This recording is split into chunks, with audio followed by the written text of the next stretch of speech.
how you doing? This is Adam Post, publisher of more than 1,000 comic books and marketing expert covering woke Office of Reparations has been canceled. The budget is cut to zero. Let's get into the story. Before we do, please be sure you are subscribed to the channel. Click the bell for notifications. Give me a thumbs up. I really appreciate you guys. From the San Francisco Examiner, San Francisco Reparations Office on hold due to budget cuts. And when they mean on hold, they mean they cut the budget to zero. Not a penny is going to that office. From Zero Hedge, San Francisco City Panel urges reparations of $5 million per black adult. And of course, they wanted more than that. That wasn't going to be enough. How were they ever going to pay for this? They weren't going to be able to pay for this. San Francisco's economy is in serious trouble because of the crime, because of employers leaving, because of employees no longer going downtown. From the San Francisco Chronicle, this is how San Francisco could die and what must be done to dodge a doom loop. A doom loop is a scenario in which one negative development causes another negative development, which then makes the first problem worse. A vicious cycle. And of course, this is where San Francisco is headed. And that's why they cut the office. It's not as if they suddenly realized this is a ridiculous idea. We really shouldn't be pushing this reparations package. There's no way we could pay for this, even if the economy was going well. In addition to causing such social chaos, can you imagine the amount of social chaos? And it's not like giving somebody money solves all their personal problems. We're all aware of that. The government knows that as well. Was this program just supposed to be for publicity in the first place? Or was this some kind of a move to try to create what looked like was a need so that the federal government could step in and start giving out trillions of dollars it also couldn't afford to give out, creating complete chaos nationwide? Let's get into the article. San Francisco's first ever Office of Reparations is among the programs gutted by Mayor London Breed's budget cuts. Funding for the office, which was set to launch this year, was erased as part of Breed's $75 million cuts to the city budget in preparation for a major deficit in 2024. Though it's just one of several planned programs that will no longer be funded, the Office of Reparations is noteworthy because its establishment came after a widely followed, years-long process that ended in accepting a reparations plan. The decision to pull back funding comes after Supervisor Shaman Walton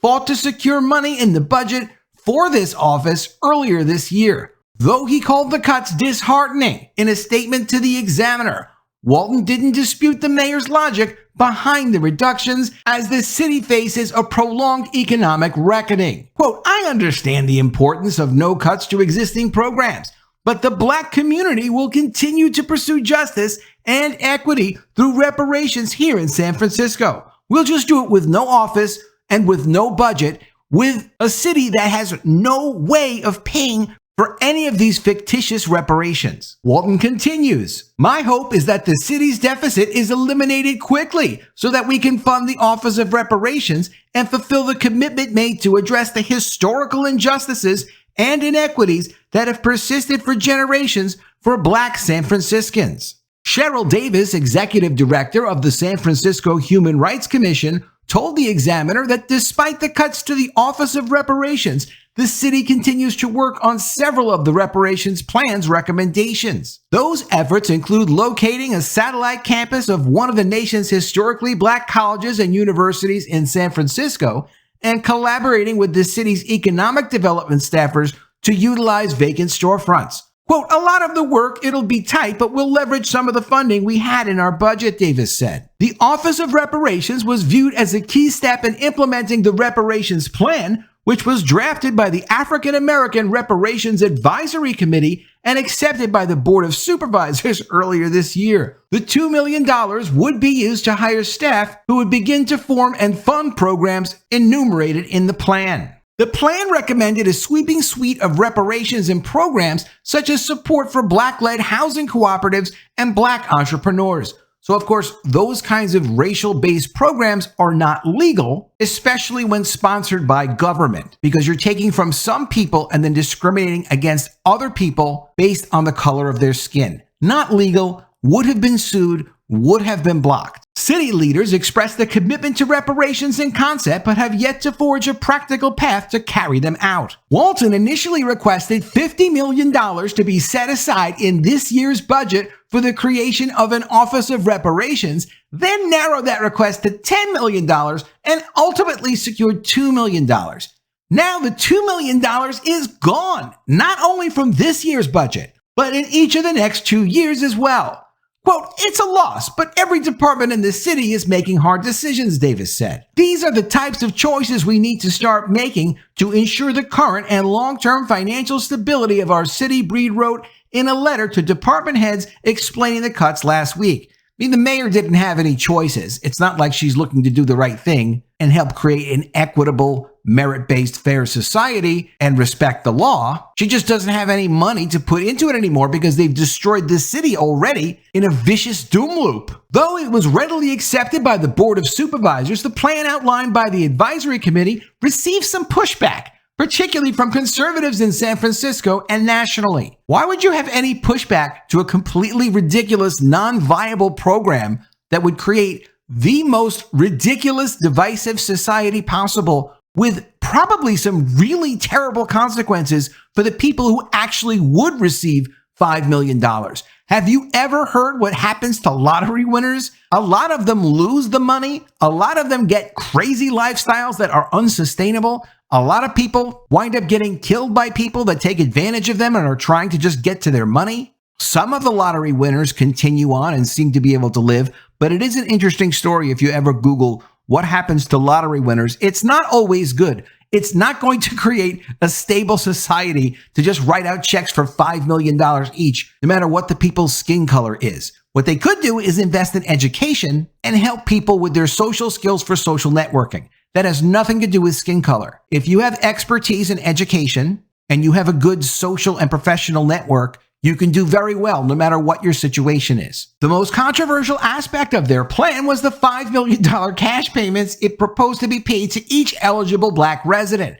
However, the plan also contained a broad array of reparations that did not involve cash payments, and we will go over those. Breed had never actually committed to establishing the Office of Reparations, even after Walton won funding for it in the budget. Breed had repeatedly held that reparations are an issue not to be tackled on the local level. And why wouldn't you tackle them on the local level? Because you can take the money from the federal government.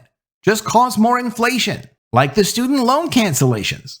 Same concept. Why burden the city when you can take the money from everyone else in the country through the federal government and then also spread the program nationally to just create complete destruction and chaos of all of American society? That was the plan. Thankfully, it's not working out, it looks like. The city's budget deficit is expected to exceed $1 billion by 2027, prompting Breed to deliver mid-year budget cuts in what she called a down payment to help lessen the blow in future years. Here's what they actually wanted to do with this $5 million per person plan.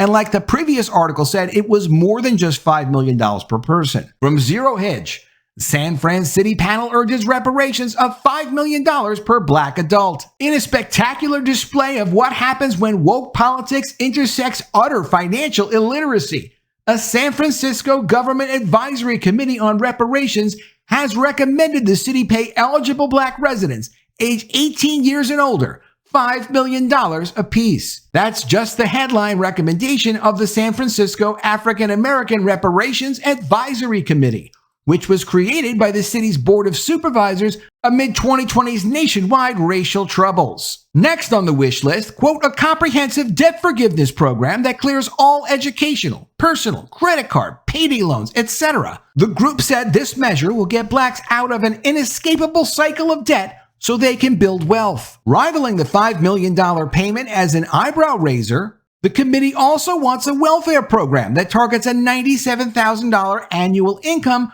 for low-income Blacks for the next 250 years. That's right, a quarter of a millennium of near six-figure per capita handouts. Centuries of harm and destruction of Black lives, Black bodies, and Black communities should be met with centuries of repair. according to Eric McDonald, who told this to the San Francisco Chronicle. As with every leftist agenda item, this one demonstrates a profound obliviousness to the influence of incentives on individual human action. There's no surer way of guaranteeing an individual will stay low income than promising to round them up to $97,000. But wait, there's more. Those who qualify for reparations should also receive payroll tax, business tax, and property tax credits, the panel says. The city should also create structures and pathways to mitigate tax consequences for recipients of reparations funds. Sounds like the Board of Supervisors will get to take a fact-finding trip to the Cayman Islands. In the Cayman Islands, there are all sorts of ways that people hide their tax obligations to local, state, and federal governments. Never mind that California wasn't a slave state, says the committee. Quote, while neither San Francisco nor California formally adopted the institution of chattel slavery, the values of segregation, white supremacy, and systemic repression and exclusion of black people were legally codified and enforced. The Chronicle approvingly called it a bold plan and said, what happens next will show whether San Francisco politicians are serious about confronting the city's checkered past. To its credit, the committee seems wary of a new California gold rush comprised of opportunistic reparations prospectors. To guard against the wave of black migrants cashing in, AARAC took a stab at incorporating time in residency prerequisites. Their fiscal border wall, however, has big gaps. The list of criteria applies a must-meet at least two approach, making it easier for new San Franciscans to sidestep the length of residency rules. For example, if you're a descendant of a slave and you were personally or a direct descendant of someone incarcerated for breaking drug laws, you're in. In a blow to the woke pillar of creative and flexible identity, AARAC shamefully stipulates that all applicants should have identified as Black or African American for at least 10 years. Let's just hope there's no need for photo ID. Financial acumen appears to be in short supply among the AARAC members. San Francisco's budget is around $14 billion, and there were around 47,000 African Americans in the 2020 census. If just 10,000 residents qualify, the $5 billion payment alone would cost the city $50 billion. Diversity isn't a strength of the Reparations Committee either.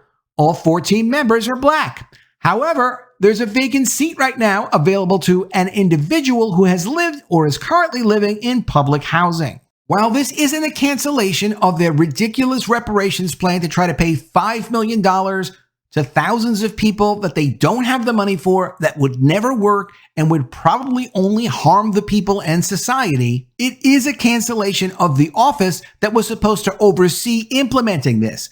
No, they won't be getting a $50 million budget. No, they won't be getting a $10 million budget. No, they won't even get the approved $2 million budget, which is now canceled because the city is so broke it can't even afford to run the office, much less even consider making these reparations payments. Let me know what you think of all this in the comments below. Always love to see your ideas. Please be sure you are subscribed to the channel.